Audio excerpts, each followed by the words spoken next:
Hello Stockian, मैं हूं Mohit Pathak, founder Stocky and thank you for watching this video. और अगर आप इस वीडियो के माध्यम से मेरे चैनल से पहली बार जुड़े हैं तो चैनल को जरूर सब्सक्राइब कर लीजिएगा एंड बेल आइकन को भी दबा दीजिए ताकि नए वीडियो की नोटिफिकेशन आपको हमेशा मिलती रहे। और आप साथ ही साथ मेरे Telegram channel and Twitter ID को भी फॉलो कर ले। इससे बेनिफिट होगा कि मैं लाइव मार्केट की जो अपडेट होती है मैं अपने टेलीग्राम चैनल पर देता हूँ, तो आप इसका बेनिफिट उठा सकते हैं। और या फिर जो भी मुझे कई अच्छी अपॉर्चुनिटी दिखाई देती है तो मैं उसके वीडियोस आपके साथ जो बनाता हूँ यहाँ पे मैं वो भी शेयर कर देता हूँ, तो आपको वहाँ पे एक अपडेट मिल जाती रहेगी। और नोटिफिकेशन बिल को भी दबा दें, ये जो यूट्यूब का है, तो इससे आपको ये पता चलेगा कि भाई कोई मैंने वीडियो बना रखा है तो आपको ये पता चल जाएगा। ट्विटर आईडी को भी फॉलो करने से बेनिफिट होगा कि मैं वहाँ पे अपडेट्स देता रहता हूँ, तो आपको ये बेनिफिट्स मिलते रहेंगे। ओके, चलिए तो अब आगे बढ़ लेते हैं। जो इस वीडियो का उद्देश्य है, डेली बेसिस पे हम प्री मार्केट और की एनालिसिस करते हैं, जिसमें हम Nifty, Bank Nifty, Fin Nifty में ये डिस्कस करते हैं कि कल यानी आगे आने वाले दिन में किस तरीके से ट्रेड किया जाना चाहिए। कुछ दिनों से मैं आपके लिए नहीं बना सका था बिकॉज मैं थोड़ा सा बीमार हो गया था और गांव में सर्दी का माहौल है, थोड़ा मतलब ठंडी तो ज़्यादा बढ़ गई है, इसकी वजह से मैं थोड़ा बीमार हो गया। बट अब जो है थोड़ा सा रिकवर हुआ हूँ, तो मैं चाहता हूँ कि अब ये कंटिन्यू करूँ। तो हम कल के लिए यानी कि 1 जनवरी, तो उसमें हम किस तरीके से ट्रेड करेंगे, कहाँ पे हमारा मार्केट ओपन हो सकता है, कहाँ से बाइंग सेलिंग हो सकती है, कहाँ पे सपोर्ट रेजिस्टेंस, इन सब की प्लानिंग करेंगे। और आप सभी को मेरी तरफ से जो न्यू ईयर है उसकी ढेर सारी शुभकामनाएं, और आपका न्यू ईयर हमेशा बुलिश रहे और आपके जो स्टॉक्स हैं अच्छे खासे परफॉर्म करें, आपका पोर्टफोलियो अच्छा परफॉर्म करे और आपकी लाइफ में भी आप अच्छा परफॉर्म करें, और जो भी दुख या फिर तकलीफ है वो खत्म हो। मेरी भगवान के से यही प्रार्थना है आपके लिए। So happy new year. और अब हम आगे बढ़ते हैं कि कल किस तरीके से ट्रेड किया जाना चाहिए। आपको मेरा फॉरवर्ड पता है, मैं सबसे पहले डेटा डिस्कस करता हूँ, देन उसके बाद चार्ट, और फिर उसके बाद हम आगे बढ़ते हैं। तो मैं अगर डेटा यहाँ पे आपके सामने ओपन करूँ तो आई चार्ट का प्लेटफॉर्म है, मैं जिसका डेटा यूज करता हूँ, ऑप्शंस में आकर के ऑप्शन स्टैटिक्स। सो जो लोग नए हैं उनको बता दूं, ये सब चीजें नोट करते जाया करो। इससे क्या होगा कि आपको एक हफ्ते तक आप मेरा अगर ये प्री मार्केट का एनालिसिस का वीडियो देखोगे तो आपको समझ में आ जाएगा कि ऑप्शंस के लॉजिक कैसे काम करते हैं। सिंपली ये देखो, कॉल का वाई है ज्यादा है, पुट का वाई कम है, तो कॉल का वाई अगर ज्यादा होता है तो हम ये समझते हैं कि मार्केट थोड़ा सा बेरिश है और अगर दोनों ही लगभग लगभग आसपास है तो हम ऐसा समझते हैं कि बेरिश टू साइडवेज है। तो अभी के हिसाब से जो दिखाई दे रहा है मार्केट, वो बेरिश टू साइडवेज दिखाई दे रहा है। तो ये पूरे मार्केट का हो गया। अब पूरे मार्केट मींस कि निफ्टी का। अब चूंकि बेरिश है तो इसका मतलब ये थोड़ी है कि नीचे नहीं रुकेगा। तो पहली बात तो ये कौन है, ओके। तो देखिए ये तो हो गया आपका, यहाँ पे आपको क्लियर हो गया। उसके बाद आप सपोर्ट रेजिस्टेंस देखो, मार्केट बेरिश है तो इसका मतलब ये नहीं कि वो तुरंत गिर ही जाएगा, वो सपोर्ट लेकर के फिर से रिवर्स होगा कहीं पे। तो उसको सपोर्ट कहाँ मिलेगा, सपोर्ट में मिलेगा जहाँ पे पुट का वाई ज्यादा होगा। तो लाल कलर की डंडी सबसे ज्यादा है, इसलिए पुट की वाई वहां पे ज्यादा है। तो 21,700 पे हमारे पास पुट का वाई हाई है, और उसके बाद 21,800 पे हमारे पास कॉल का वाई हाई है। अगर हम यहाँ पे देख 21,500 और 22,000 का जो वाई है, यहाँ पे थोड़ा सा बिल्टअप हो रखा है। तो इस वाले डेटा को देख करके मुझे ये इशारा में निकल के आ रहा है कि बेरिशनेस टू साइडवेज का उम्मीद रहने वाला है, क्योंकि दोनों साइड आप देखोगे तो वाई बढ़े हुए हैं, यहाँ पे भी दोनों साइड वाई बढ़े हुए हैं। किसी भी साइड ऐसा नहीं है कि इस साइड कम है उस साइड ज्यादा है। All the way call side थोड़ा ज्यादा ही है, बट ओवरऑल देखेंगे तो वहां पे मामला जो है वो 19-20 का है। तो 19-20 के मामले में हम ये समझते हैं कि bearish to sideways, because call का वाई ज्यादा है।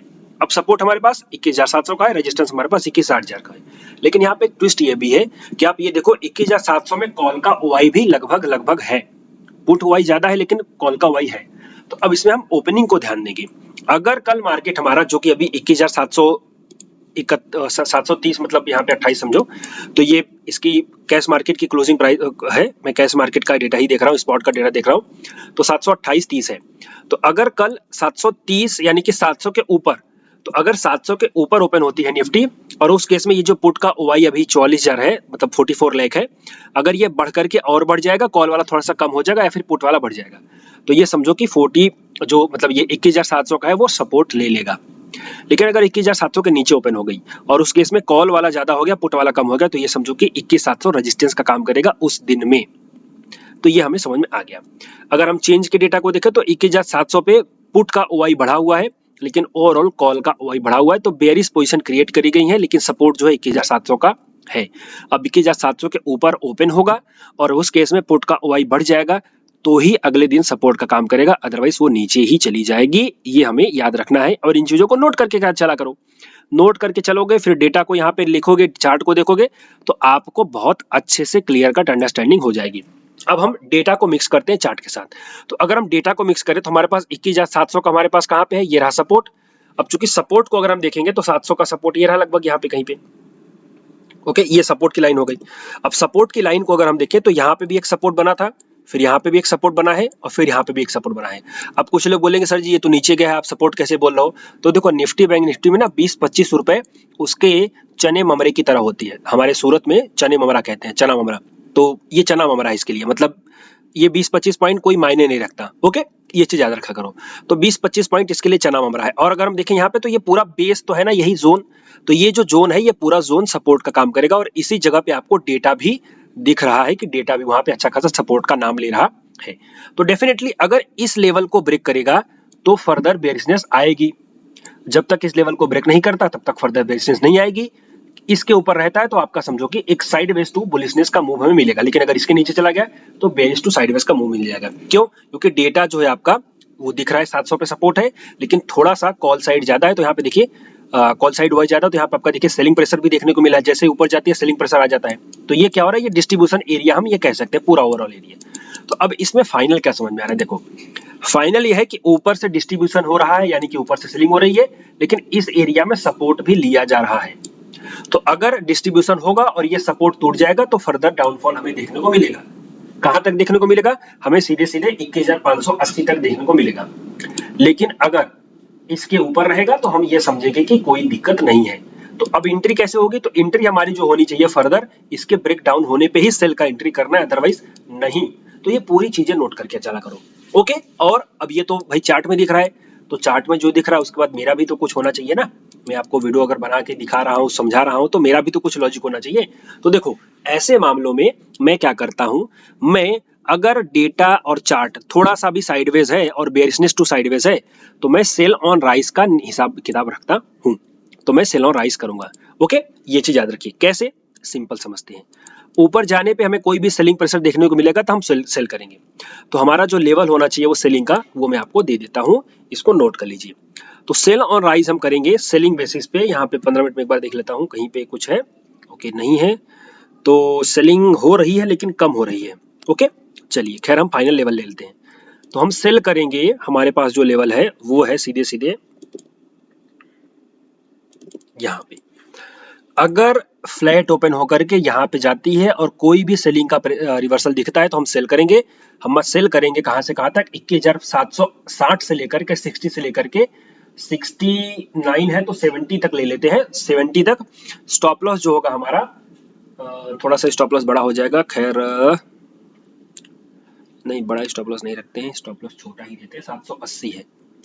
80 का स्टॉप लॉस के साथ हम शॉर्ट करेंगे। तो फ्लैट ओपन होकर के जाता है यहाँ पे तो हम शॉर्ट करेंगे 80 का स्टॉप लॉस और टारगेट यहाँ पे। अच्छा, ऊपर भी चला जा सकता है तो ऐसा नहीं कि शॉर्ट करना, 80 तक हमारा स्टॉप लॉस रहेगा, ये बात याद रखो। और अगर हो सकता है स्पाइक में ऊपर चला जाए फिर नीचे है तो फिर से सेल करना। देखो ऐसा होगा कि लेट से ऊपर चला गया, नीचे आ गया और आपका स्टॉप लॉस खा गया, मतलब सॉरी आपने सेल किया, ऊपर चला गया, स्टॉप लॉस खा करके नीचे आ गया, तो फिर से नीचे आ जाए तो जो स्विंग लो बनेगा फिर से सेल कर देना। तो मतलब वहां पे री एंट्री करना है, याद रखो री एंट्री करनी है। ओके, और वैसे मतलब पहले वाले में अगर स्टॉप लॉस हो गया तो री एंट्री करनी है नीचे जाने पे, अदरवाइज कोई बात नहीं। तो सिंपल ये फंडा याद रखो, सेल करना है हमें ऊपर। अब हमें बाई कहाँ पे करना है? तो बाई भी देखो हमें करना है इसी एरिया में, लेकिन इसमें कंडीशन रहेगी। कंडीशन जो रहेगी वो होगा कि अगर फ्लैट ओपन होकर के यहाँ पे आती है और यहां से फिर कोई बाइंग का रिवर्सल देती है, यानी 5 मिनट पे कोई बुलिश इंगल्फिंग कैंडल या फिर shooting morning star type pattern बनेगा तो हम बाई करेंगे, अदरवाइज बाई नहीं करेंगे। या फिर अगर आएगा भी तो हम बाई कर लेंगे। स्टॉप लॉस जो हमारा होगा, हमें उसमें स्टॉप लॉस होगा 600, ये कहां से लेवल हो रहा है 685 से 685 से 675 तक हम बाई करेंगे। स्टॉप लॉस जो होगा वो हमारा 670 नहीं, नीचे होगा 665 का। तो 65 का हमारा स्टॉप लॉस हो जाएगा। तो मैं फिर से प्लान बता देता हूं, देखो यहाँ पे अगर आ जाए तो बाई कर लेना है और स्टॉप लॉस आपका 65 का रहेगा। ओके, अच्छा कभी कभी ऐसा होगा कि आने पे स्पाइक में वो आपका स्टॉप लॉस खा लेगा, तो फिर से अगर रिवर्स जाने लगे तो फिर से बाई करना। ऐसा नहीं कि नहीं करना है, मतलब जैसे कि स्टॉप लॉस अगर आपका खा लिया तो ऐसा नहीं कि आपको फिर से बाई नहीं करना। रिवर्स होगा तो जैसे ही ब्रेकआउट अगर एक कैंडल का मिलेगा तो फिर से बाई कर सकते हो, तो री एंट्री तो करना रहेगा, ये बात याद रखना। ये आप फिर आगे चल के प्लान करोगे। फिर पहला टारगेट आपका हो जाएगा सीधे सीधे 760 का। तो ऊपर से इस एरिया में सेल करना है नीचे की तरफ, ये वाले टारगेट के लिए 680 685 के लिए, और फ्लैट ओपन होकर के नीचे जाता है तो इस एरिया पे हमें बाई करना है इस वाले टारगेट के लिए। अब इसमें थोड़ा सा चेंज है, प्लान में चेंज ये है कि अगर ये फ्लैट ओपन होकर के धड़ धड़ धड़ धड़ 2 कैंडल 3 कैंडल में ये पूरा लेवल ब्रेक हो गया और वो कैंडल इसके नीचे आकर के क्लोज हो गई 5 मिनट वाली। तो इसका मतलब है कि ये लेवल जो है सपोर्ट का काम नहीं करेगा, फेल हो गया। तो अगर ऐसा होता है तो रिवर्सल पे शॉर्ट करेंगे, फिर सीधे सीधे टारगेट हो जाएगा 590 का। तो इसमें कैसे करेंगे, देखो अगर फ्लैट ओपन होकर के इस एरिया को सपोर्ट का काम करना होगा तो आएगी प्राइस ऐसे नीचे आएगी, फिर रिवर्स होगी, ऐसे आएगी रिवर्स होगी, ऐसे आएगी रिवर्स होगी, तो आप बाई कर सकते हो। लेकिन अगर आई और मस्त नीचे जाकर के धूमधाम धड़ाक धड़ाक तोड़ डाली, तो जब तोड़ डाली तो फिर आप ये समझोगे कि अब लेवल सपोर्ट का काम नहीं करेगा, तो फिर रिवर्सल पे शॉर्ट करना है और फिर प्लानिंग आपकी नीचे की टारगेट की रहने वाली है। उसमें स्टॉप लॉस जो आपका होगा, स्टॉप लॉस होगा 690 का और नीचे की तरफ टारगेट 590 का। तो 90-90 वाला आंकड़ा है, आप उसको खेलते रहो। तो ये थी निफ्टी के लिए। अब बैंक निफ्टी के लिए देख लेते हैं। तो बैंक निफ्टी के लिए जो हमारी प्लानिंग रहेगी वो डेटा के बाद। क्यों भैया नाराज हो गए? ओके, तो बैंक निफ्टी का जो हमारे पास डेटा है वो सेम निफ्टी की तरह कॉल वाई ज्यादा है, पुट वाई कम है, तो यहाँ पे हमारे पास बेरिशनेस है, तो बेरिशनेस का हम इशारा यहाँ पे करते हैं। सपोर्ट हमारे पास है 48,000 का और रेजिस्टेंस हमारे पास है 48,500 का। नजदीक वाला सपोर्ट देखो तो 48,300 का और नजदीक वाला रेजिस्टेंस देखो तो 48,400 का। ओके, तो अब यहाँ पे मेन देखो 48,000 का। अगर कल बैंक निफ्टी 300 पॉइंट नीचे गई उस केस में, यानी कि 48,000 के पास गई, अब लेवल्स तो मैं दूंगा लेकिन उसके अलावा भी अगर कुछ हो गया तो इस एरिया में आपको ये ध्यान देना कि 48,000 का पुट का ओवाई बढ़ रहा है कि नहीं। अगर पुट का ओवाई बढ़ना शुरू हो गया और बढ़ता ही रहा नीचे जाने पर भी, तो भी आप वहां पे बाई करोगे और वो रिवर्सल दिखेगा, कोई भी बुलिश इंगल्फिंग का पैटर्न कुछ भी दिखेगा तो 5 मिनट में बाई कर लेना, उस एरिया में कोई दिक्कत नहीं होगी और आगे आपको टारगेट 100-200 पॉइंट का मिल जाएगा। तो ये पॉइंट बेसिक याद रखा करो। फिर अगर ऊपर चली गई तो 48,500 के पास रिवर्सल दिखना है और अगर कॉल का वाई जो है वो बढ़ता ही रहा तो आप ये समझो कि रिवर्सल आ जाएगा, तो वहां पे आप एक शॉर्ट का प्लान कर सकते हो। तो ऐसे ऑप्शन चेन को ट्रेड किया जाता है अगर आप ऑप्शन चेन के हिसाब से ट्रेड करना चाहते हो तब। ओके, तो यहाँ पे हमारे पास जो इशारा निकल कर रहा है वो बेरिशनेस टू साइडवेज का है। अब अगर हम देखें बैंक निफ्टी के डेटा को, तो बैंक निफ्टी का हमारे पास जो डेटा है वो निफ्टी का स्पॉट का मैं लेवल दे रहा हूँ। तो बैंक निफ्टी का स्पॉट, अब बैंक निफ्टी देखो ये डिस्ट्रीब्यूशन फेस शुरू करके नीचे चली गई और रिवर्सल पे सेल हो गई। देखो इसीलिए मैं कहता हूँ कि रिवर्सल पे सेल क्यों किया करो। देखो कुछ लोग है ना उल्टा पुल्टा ट्रेड कर लेते हैं तो फिर रोते हैं कि सर जी लॉस हो गया। देखो जब नए हो तो पहले इसको सीखो कि कैसे ट्रेड किया जाता है, और अगर पुराने हो तब तो आप एक्सपर्ट हो। देखो भाई ये लेवल था, ये कैंडल ने तोड़ दिया, अब ये कैंडल ने तोड़ दिया तो तुरंत यहाँ पे मत शॉर्ट करो, क्योंकि जब ये वाला मूव आएगा ना, ये 20-25 पॉइंट का मूव है, कोई छोटा मोटा मूव नहीं है। देखो ना 20-25 पॉइंट नहीं और भी ज्यादा है, 300 से लेकर के 360, मतलब 40-50 पॉइंट का मूव है। इसमें आपका प्रीमियम 20 रुपए हिल जाएगा, 500 क्वांटिटी ली होगी तो और इतना लॉस होगा कि आप इसी वाली मूवमेंट को हैंडल नहीं कर पाओगे। तो इसमें स्ट्रक्चर क्या होता है, स्ट्रक्चर ये होता है कि अगर आपका प्राइस एक्शन बेरिश हो चुका है, मतलब कि ऊपर से कोई डिस्ट्रीब्यूशन हो रखा है, देन उसके बाद अगर प्राइस नीचे गई और लेवल सपोर्ट को ब्रेक कर दिया तो रिवर्सल पे शॉर्ट किया जाता है। तो ऊपर जाने तो फिर शॉर्ट करो, फिर ऊपर देखो एक मौका, दो मौका, तीन मौका, चार मौका, पांच मौका, 5 बार मौका आपके पास था, इससे ज्यादा आप क्या उखाड़ लोगे। सीधी सी बात है, 5 बार मौका आपको मिला और अगर फिर भी आप ट्रेड नहीं कर पा रहे हो तो आपको थोड़ा सा सोचना चाहिए। तो ऐसे ही मैं कहता हूं कि आप सपोर्ट पे किया करो। अब फिलहाल देखते हैं यहाँ पे लेवल क्या है। तो फिलहाल जो प्राइस सेक्शन बन रखा है वो ओवरऑल यहाँ से देखें तो जो उस दिन का फॉल आया था उसमें मोमेंटम बनने के बाद, जा रहे भाई, बेरिशनेस का मोमेंटम बनने के बाद फिर से बुलिशनेस आ रही है। लेकिन यहाँ पे क्या हुआ, यहाँ पे फिर से डिस्ट्रीब्यूशन चालू हो गया और ये जो है कि सेलिंग बनाना शुरू कर देगा और डेटा में हमें दिख रहा है। तो प्राइस सेक्शन जो है मेन तो अभी बुलिश है, लेकिन ओवरऑल हमारा जो है कि वो थोड़ा सा शॉर्ट टर्म के लिए, मतलब 2-3 दिन के लिए नेगेटिव हो चुका है। तो हम इसमें जो ट्रेड करेंगे वो दोनों साइड का ट्रेड करेंगे, मतलब नीचे से बाई ऊपर से सेल, बिंदास बाई द डिप और सेल ऑन राइज। कैसे, ये हमारा है प्लान। सिंपली हम शॉर्ट करेंगे इस लेवल से लेकर के इस लेवल तक, स्टॉप लॉस रहेगा इस लेवल का। तो नोट कर लो चीजों को। आपका जो सेलिंग का प्लान है वो शुरू होगा थोड़ा सा ऊपर, इसको थोड़ा एडजस्ट कर दो, कहां गया ये रहा। तो 48320 320 और 360, 320 से 360 तक हम शॉर्ट करेंगे। अगर प्लान फुल एट ओपन होकर के यहाँ पे जाता है शॉर्ट करेंगे।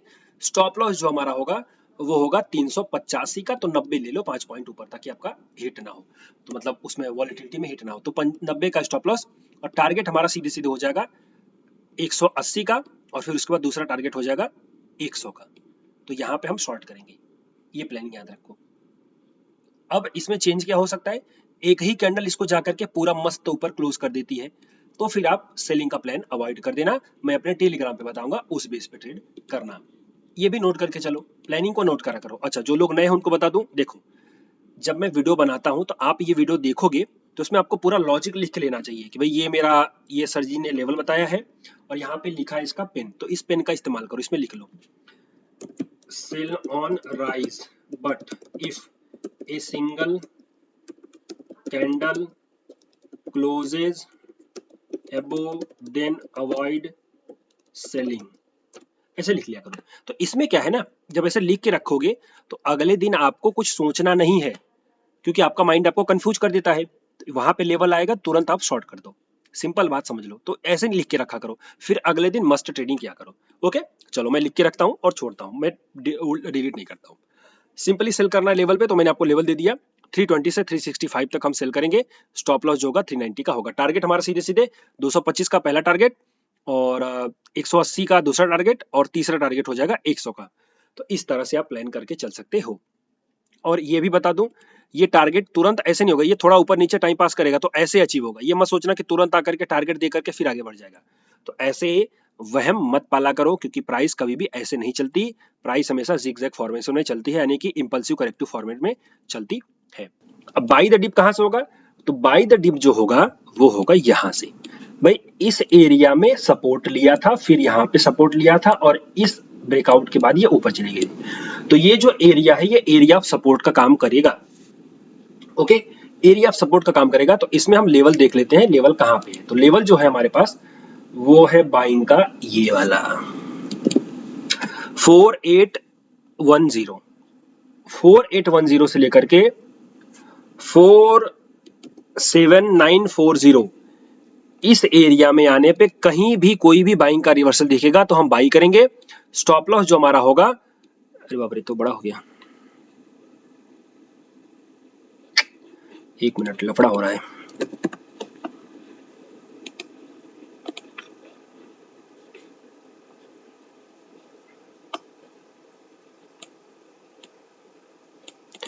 प्लान में थोड़ा चेंज है। प्लान में चेंज ये है कि आपका जो बाइंग का लेवल होगा वो होगा ये वाला। आपका जो बाइंग का लेवल होगा 747975। तो 975 से लेकर के 920 तक आप बाई करोगे। उसमें आपका जो स्टॉप लॉस हो जाएगा वो हो जाएगा सीधे सीधे 880 का। फिर भी बड़ा स्टॉप लॉस बन रहा है, मुझे क्या करूं मैं इसमें। अब देखिए मैं क्या ही कर सकता हूं, आप देख रहे हो ना मजबूरी है तो मैं फिर कर भी सकता, क्योंकि स्टॉप लॉस इसका ही बनेगा, क्योंकि जब तक ये नहीं ब्रेक होगा तब तक प्राइस नीचे नहीं जाएगी। तो एक बार रिस्क लेना पड़ेगा मामू, तो रिस्क लेना पड़ेगा। ओके, देखो मुझे कुछ दिख नहीं रहा तो मैं अपने तरीके से कुछ कर नहीं सकता, फालतू का मैं नॉलेज देता नहीं हूं, आपको पता है। तो ये स्टॉप लॉस है, आपको लेना पड़ेगा, जो कि है 880 का। अब इसमें देखो ऐसा हो सकता है कि यहाँ पे आने पे, अच्छा आने पर तुरंत बाई मत करना। इसमें क्या है ना, स्टॉप लॉस बड़ा होने से बचा देता हूं मैं, आपको सॉल्यूशन बताता हूं। देखो आने पर तुरंत बाई मत करना, आने देना। हो सकता है ऐसा तो है नहीं कि यहीं पे आएगी टक से ऊपर चली जाएगी, आएगी टाइम पास करेगी, फिर तो ऐसी एक कैंडल देख लेना वहां पे। तो मतलब या फिर नीचे के एरिया में, तो नीचे के एरिया में बाई करना यहाँ पे, मतलब कि 900 के आसपास, 920 के आसपास, 30 के आसपास, तो आपका स्टॉप लॉस बन जाएगा। और फिर आपका पहला टारगेट हो जाएगा सीधे सीधे 48,090 का और दूसरा टारगेट 100 का हो जाएगा। तो इस लेवल से आप ट्रेड करना। तो ये हो गया आपका बैंक निफ्टी का लेवल। फिन निफ्टी को देख लेते हैं। फिन निफ्टी हमारे पास जो है कि किस तरीके से लेवल है, सेम ये बैंक निफ्टी की तरह ही काम करती है, आप सबको पता होना चाहिए। यहाँ पे भी कॉल का वही ज्यादा है, पुट कोई कम है, और हमारे पास 21,500 पे रेजिस्टेंस है, सपोर्ट भी वहीं पे है। तो 21,500 पे एकदम लड़ाई झगड़ा हो रहा है, कौन जीतेगा कौन हारेगा इसमें कल पता चलेगा। तो अगर 21,500 के ऊपर ओपन हो गई और उस केस में पुट का ओआई ज्यादा हो गया कॉल वाले से, तो ये समझो पुट वाले जीत गए, मतलब कि बुल्स जीत गए, और बुल्स जीत गए तो मतलब है बुलिस है। और अगर 21,500 के नीचे ओपन हो गई उस केस में बेयर्स जीत जाएंगे, और बेयर्स जीत जाएंगे तो आपको बताया कि मतलब बेरिस है। तो अब देखते हैं कि जो कबड्डी हो रही है उसमें क्या रिजल्ट निकलेगा, ये कल पता चलेगा। फिलहाल आज प्लानिंग कर लेते हैं कि कहाँ पे पैसा लगाना है। तो यहाँ पे सेलिंग हमारे पास लेवल है, ये तो थोड़ा अलग दिख रहा है भैया। ये देखो प्रॉपर प्राइस एक्शन इसका हो चुका है बेरिस। अच्छा कुछ लोग इसको bullish and flag and pole भी समझेंगे, तो ये भी हो सकता है बुलिश फ्लैग एंड पोल है। बट यहाँ पे बुलिश फ्लैग एंड पोल में क्या होता है कि इसमें क्लोजिंग होनी चाहिए अपने उसके झंडे के ऊपर। तो झंडे के ऊपर हो रहा है, यस चलो ये भी एक यहाँ पे दिख रहा है सारा। तो इसमें जो बाइंग का प्लान होगा वो थोड़ा सा डिफरेंट होगा। देखो कैसे, बाइंग का प्लान होगा ना ऊपर की तरफ। अच्छा, इससे फिर बैंक निफ्टी वाला अफेक्ट हो जाएगा, तो थोड़ा सा इसमें चेंज रहेगा। बैंक फिन निफ्टी में ना आप थोड़ा सा प्लान में चेंज करता हूं। देखो, फिन निफ्टी में सेल और राइज नहीं करेंगे, हम बाय द डिप का प्लान करेंगे। तो बाय द डिप हमारा जो प्लान होगा वो कैसा होगा, यहाँ पे दिखा देते हैं। तो 15 मिनट आपको लेके आता हूँ डेटा, ये हो गया, यस। तो हम बाय द डिप करेंगे, हम बाय द डिप करेंगे किस तरह से, ये अंडरस्टैंड करवा देता हूँ। काम कर चुका है बहुत अच्छे से। बाय द डिप होगा यहाँ पे, ये वाला 357। उम्मीद तो नहीं दिखाई देती उतना नीचे आने की, बट कर भी क्या सकते हैं। तो याद रखो, अगर 356 से लेकर के 340 फिर निफ्टी आपको यहाँ पे मिल जाती है तो आप बाई करोगे, और उसमें आपका जो स्टॉप लॉस होगा वो होगा 320 का। टारगेट आपका हो जाएगा सीधे सीधे 420 का, और अगला टारगेट 430 का हो जाएगा। तो ये आप अभी यहाँ पे प्लान करके चलो। बाकी इसके अलावा मुझे कुछ समझ में नहीं आ रहा तो आप इसको रहने दो, क्योंकि ये फिर क्या है ना, सब्जेक्टिव हो जाएगा। क्योंकि लेट्स से इसके ऊपर गया, ये फ्लैग एंड पोल का ब्रेकआउट हो गया, तो नीचे आने पे फिर से ब्रेकआउट होगा तो बाई करेंगे। अब बैंक निफ्टी में डेटा जो दिख रहा है वो थोड़ा सा बेरिश दिख रहा है, और इसमें भी डेटा बेरिश दिख रहा है, तो हो सकता है ये फेल भी हो जाए। इसलिए मैं सब्जेक्टिव आपको नहीं रखना चाहता। जो भी चीजें हैं क्लियर है, ट्रेड यहाँ पे करना है, आएगा तो ठीक, नहीं आएगा तो भगवान राम की जय। ओके, चलिए अब आगे बढ़ते हैं। सेंसेक्स का हम प्लानिंग करेंगे आगे के दिन, सेंसेक्स अभी रहने देते हैं क्योंकि उसमें भी वॉलेटिलिटी मतलब लिक्विडिटी उतनी अच्छी नहीं रहती। तो ये निफ्टी, बैंक निफ्टी और फिन निफ्टी का लेवल था। और आपको अगर ये सब चीजें सीखनी है तो मैं आपको एक इन्फॉर्मेशन दे दूं, हर महीने मेरी नई बैचेस चलती रहती हैं। फिलहाल जो अगली बैच है वो 25 जनवरी से चालू होगी। तो आप अगर मुझसे सीखना चाहते हैं तो ये वीडियो आप देख सकते हैं होम पेज पे, और इसमें पूरा मैंने बता रखा है कि कैसे कैसे आपको क्या क्या पढ़ने को मिलेगा, और पूरी डिटेल है यहाँ पे क्लास के बारे में, कोर्स के बारे में, क्या क्या सब्जेक्ट मिलेगा, सब कुछ। बस इसमें चेंज जो है वो यही है कि इसमें डेट आपको अलग मिलेगी, क्योंकि ये पुराना वीडियो था, मैंने बना दिया था सबके लिए ताकि काम आए। तो जो नई बैच है वो 25 जनवरी है, 25 जनवरी से चालू होगी। आप इसको थोड़ा अंडरस्टैंड कर लीजिए। तो 25 जनवरी से नई बैच चालू होगी, आप इसको जरूर ज्वाइन करिए, सीखिए, समझिए। 5,000 रुपए की फीस है, ऑनलाइन जूम पे क्लास चलेगी, 1 महीने क्लास चलेगी, उसके बाद बहुत अच्छा लाइव प्रैक्टिकल नॉलेज होगा। और कंफ्यूजन क्वेरी के लिए आप मुझे इस नंबर पे कॉल कर सकते हैं। सो अगर आपको ये वीडियोस मेरे चैनल पे देखते हो तो अच्छे लगते हैं तो आप इसको जरूर लाइक करा करिएगा। काफी अपडेट्स मैं देता रहता हूँ और अच्छी अपॉर्चुनिटीज के वीडियोस भी बनाता रहता हूँ, तो आप इसको जरूर देखें और इसका बेनिफिट जरूर उठाएं। समझ रहे हैं आप, इसका बेनिफिट जरूर उठाएं। और अगर कहीं भी कोई कंफ्यूजन है, शेर खान के अगर आप क्लाइंट हो तो शेर खान के लिए आप मुझे स्पेशली जुड़ सकते हो, क्योंकि मैं भी शेर खान लिमिटेड का फ्रेंचाइजी ओनर हूं। तो यहाँ पे मैं शेर खान के लिए काफी अच्छे सर्विसेज देता हूँ। और अगर डीमेट ओपन अकाउंट खुलवाना है तो आप कमेंट बॉक्स में जो लिंक है उस पर जाकर के ओपन कर सकते हैं, या फिर इस नंबर पर कॉल भी कर सकते हैं। सो अभी के लिए इतना ही। Thank you and wishing you all the best and happy new year.